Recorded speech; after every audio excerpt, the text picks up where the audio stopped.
Сәлем балалар, қазақ тілі 3-ші сынып 10-ші сабақ. Тақырыбы мәтін және оның түрлері. Ұқсас тақырыпта берілген мәтіндерді салыстыр. Ит жақсы дос. Бір баланың иті болыпты. Баланың аты Талғат, итінің аты Ақтөс екен. Талғат балаларға Ақтөстің пайдасы жоқ депті. Балалар күліп, біздің итіміз жақсы, үйді күзетеді, пайдалы дейді. Бірде Талғат орман ішімен келе жатып, бір қасқырды көріп, қорыққаннан айқайлап жібереді. Оны Ақтөс естіп жүгіріп келеді. Ақтөстің аф деп үргенін қасқыр қаша жөнеледі. Талғат оның көмектескеніне риза болады. Содан кейін Талғат Ақтөспен жақсы дос болып кетті. Мәтіннің атына назар аудар. Ол негізгі ойдың қысқаша атау екен дәлелде. Яғни Талғаттың орманда адасып кетіп, қасқырға жолыққаннан кейін қорыққаннан айғайлағандығын айтады. Сонда Ақтөстің жаңа иттің жүгіріп келіп, оныған араша түседі. Мінекей Талғат өзінің сөзінен кейін ұялып, итті бағалап, оның шын дос екенін мінекей осы өзін арашалағаннан байқауға болады екен. Енді тыңдалған мәтіндегі ақпараттың дұрыс-бұрысын анықта. Ақтөстің пайдасы бар, ит үйді күзетпейді, пайдасыз. Ақтөс Талғатқа көмектеспеді, Талғат оған қатты ренжіді. Ит пен адам дос бола алмайды. Яғни біріншісі ғана дұрыс екен, қалғандары жалған деп айтамыз. Ит адамның дос деп бекер айтылмаған. Ит жеті қазынаның бірі. Ежелден көшпенді қазақ халқының үйі мен малы жанын қорғаған. Итті аң аулауға да алып шыққан. Жыл басына таласқан жануарлардың бірі. Ит болуының да өз себептері бар. Мәтінді қатесіз әрі көркем жазыңдар балалар. Ит адам баласының ең бірінші қолға үйреткен жануары ит. Ол адамға ең үйірсек жануар. Иттер жоғалған нәрсені табуға өте қабілетті. Олар үй-жайды жақсы күзетеді. Қабілетті деген сөз әр адамда, әр жануарда болатын, яғни олар еңбектенумен, ізденіспен жетілетін қасиет екен. Ит туралы оқылған осы екі мәтінді салыстыр, ұқсастығы мен айырмашылығын табу керек, және нақты фактілер бойынша сұрақтарға жауап берейік.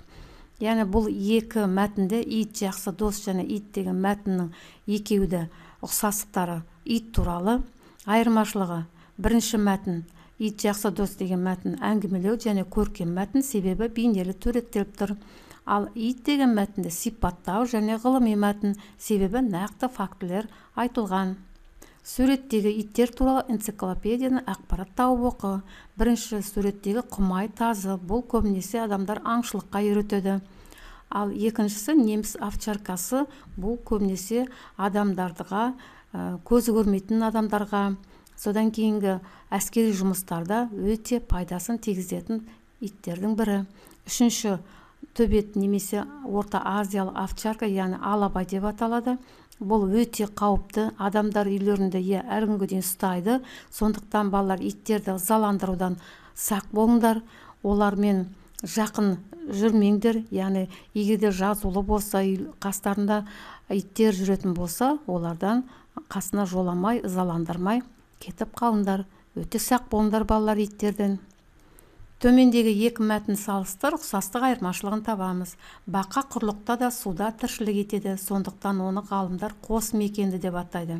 Сулы жерді мекендеп, құрлықта да секеңдеп, шыбын шіркей аңдиды, жеңбей қашан жетем деп. Яғни шешуі бақа екен. Енді бұлар бірінші мәтін пайымдау мәтіні, сондықтан деген көмекші сөз қолданып тұр. Ал екінші мәтін сипаттау мәтіні, себебі бақаның қандай екені анықтап тұр. Ұқсастығы екеуі бақа туралы. Айырмашылығы бірінші мәтін пайымдау мәтіні дедік, екінші мәтін сипаттау мәтіні. Ғылыми мәтін екен дәлелде. Бірінші мәтінде ғылыми мәтін, себебі мәтінде нақты және бақаның қайда мекендейтіні, қалай аталатын туралы айтылған. Ал екінші мәтін жұмбақ. Бұл көркем мәтін, себебі бақа сулы жерде де, құрлықта да жүреді, шыбын шіркейді аңдып, оларға қашан жетем деп отырғаны туралы бейнелі суреттелген. Сондықтан бұл көркем шығарма. Енді шағын бақа туралы ақпарат. Қазіргі әлемде бақаның 500-ден астам түрі бар. Бақаның мықты артқы аяқтарының арқасында 2,5-3 метрге дейін секіре алады.